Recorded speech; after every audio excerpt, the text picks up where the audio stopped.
ጤና ይስጥልን ክቡራን የዩቲዩብ ቤተሰቦች፣ የሰዓቱን አጫጭር መረጃዎች እየቀርብ ያለው እስከ ፍጻሜው አብራችሁን ቆዩ።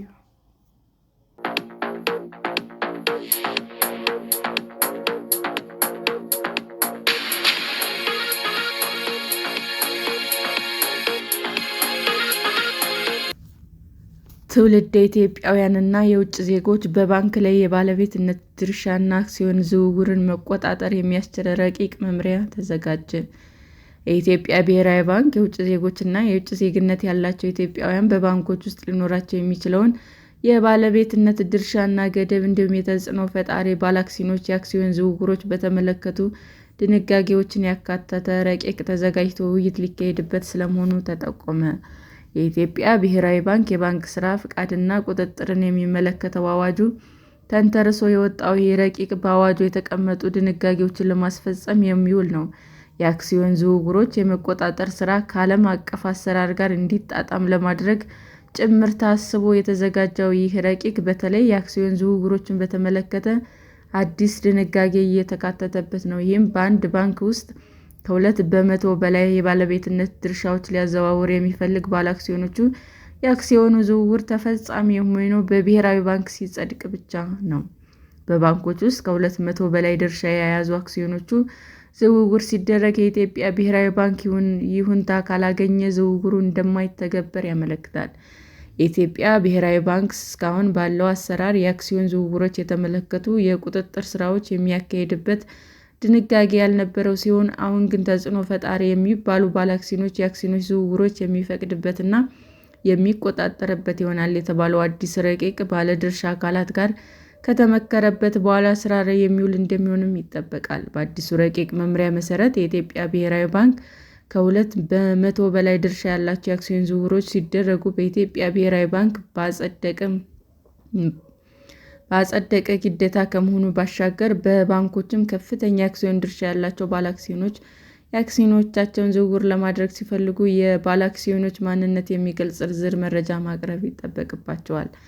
መመሪያው ሌሎች በአስገዳጅ መፈጸም አለባቸው ብሎ ከደነገጋቸው ውስጥ የአክሲዮን ዝውውር ሲደረግ ቢያንስ በኦዲት የተደገፈ 3 ዓመታት የሂሳብ መግለጫዎች መቅረብ ይኖርበታል የሚል ይገኝበታል። የአክሲዮኖች የሚገዛው አካልም ለአክሲዮኖች ገዢ የሚውለው ገንዘብ ምንጩ መጠቀስ እንደሚኖርበት ብሔራዊ ባንክ ያሰናዳው አዲሱ ረቂቅ መመሪያ ውስጥ ተካቷል። በመመሪያው የተጠቀሱ ድንጋጌዎች ተሟልተውና ይሁንታ ተሰጥቷቸው የአክሲዮን ዝውውሮች ከተካሄዱ በኋላ ቢሆንም ብሔራዊ ባንክ እነዚህ ዝውውሮችን በተመለከተ ጣልቃ የመግባት መብት እንደሚኖረው ረቂቁ ያመለክታል። የኢትዮጵያ ብሔራዊ ባንክ የአክሲዮን ባለቤቶች በተለይ አንድ ባለ አክሲዮን በአንድ ባንክ ውስጥ ሊኖረው የሚችለውን የባለቤትነት ድርሻ መጠን በተመለከተ በግለሰብ ደረጃ የሚመዘገብ ባለአክሲዮን ከባንኩ ጠቅላላ አክሲዮኖች ውስጥ መያዝ የሚችለው 7 በመቶ ድርሻ እንደሆነም አመልክቷል። የባንክ ሥራ ፈቃድና ቁጥጥር አዋጅ ከመሻሻሉ ቀደም ብሎ አንድ ባለአክሲዮን ባንክ ውስጥ ሊኖረው የሚችለው የባለቤትነት ድርሻ ከ5 በመቶ በላይ መሆን እንደሌለበት የሚደነግግ እንደነበረና ይታወሳል። ሰሞኑን ይፋ በሆነው ረቂቅ ግን ግለሰብና ባለአክሲዮኖች የባለቤትነት ድርሻ እስከ 7 በመቶ ድረስ መሄድ የሚችል መሆኑ ነው።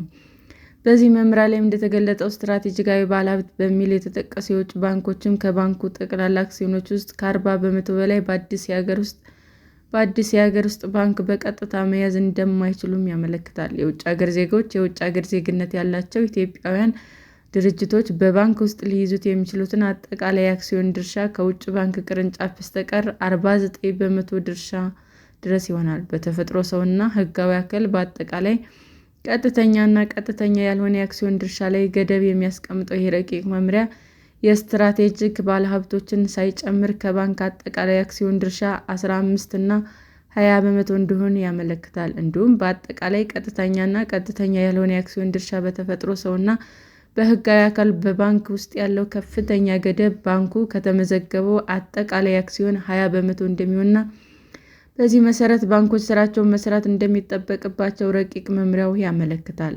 10 በመቶ ወይም ከዚያ በላይ የባለቤትነት መብት ያለው አካል ወይም ማንኛውም ሕጋዊ አካል መጠን የደረሱ ልጆችን በባንክ ውስጥ አክሲዮን ካላቸው እንደ አንድ ባለአክሲዮን የሚቆጠር እንደሚሆንም በረቂቁ ተጠቅሷል።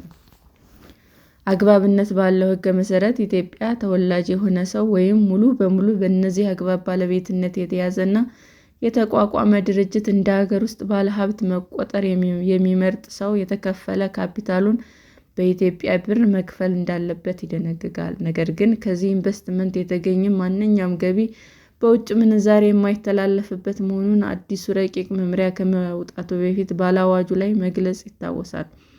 ቀደም ብሎ በሰጠው ድንጋጌም ሆነ በአዲሱ ረቂቅ መመሪያ ለውጭ ዜጎች የተለያዩ መስፈርቶችና ሊያሟሉ ይገባቸዋል ያላቸውን ጉዳዮች ረቂቅ መመሪያው በግልጽ አስቀምጧል። የኢትዮጵያና የውጭ አገር ዜጎች በተመለከተ ሕጋዊ እውቅና ባለው አካል የተረጋገጠ ሕጋዊ ፓስፖርት፣ ቅጂ አድራሻ ቁጥሮችና የተመዘገቡ ካፒታል ዋጋ ጉልህ የሆነ የአክሲዮን ድርሻ ያላቸው ሕጋዊ ባለአክሲዮኖች ይፋ ማድረግም ይኖርባቸዋል። ረቂቅ መመሪያ ተጽዕኖ ፈጣሪ የሚላቸውን ባለአክሲዮኖችም የአክሲዮን ዝውውሮችንም የመመርመር ስልጣን የሚሰጠው ሲሆን በዚህ የኢትዮጵያ ብሔራዊ ባንክ ምርመራው መሰረት የሚገኙ ግድፈቶች ላይ እርምጃ እስከሚወስድ ይደርሳል። የአክሲዮን ዝውውሮች በሐሰተኛ መረጃ ላይ የተመሰረተ ሆነው ከተገኙም እነዚህ በሐሰተኛ መረጃ ላይ የተመሰረቱት የአክሲዮን ዝውውሮች ላይም የሚሽር ስለመሆኑም ረቂቁ ያመለክታል። ይህንንም መመሪያ ለማስፈጸም ባንኮች የተጣለባቸው ሌላው አስገዳጅ ሁኔታ የከፍተኛ ባለአክሲዮኖች መረጃም በየሩብ ዓመቱ ማቅረብ የሚጠበቅባቸው ይሆናል። ሰላም ጤና ይስጥልን ውድ የዩቲዩብ ቤተሰቦቼ እንዴት ናችሁ?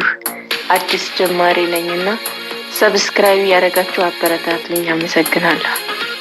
ብርሃን የዩቲዩብ አድማጮቻችን ለሰዓቱ ያቀረብኩላችሁ አጫጭር መረጃዎች ይህንን ይመስል ነበር። በሌላ መረጃ እስክንገናኝ ሼር፣ ላይክ፣ ሰብስክራይብ እንዲሁም ቢቀርብልን የምትሉት መረጃ ካለ ኮሜንት እያደረጋችሁ ቸር ቆዩን።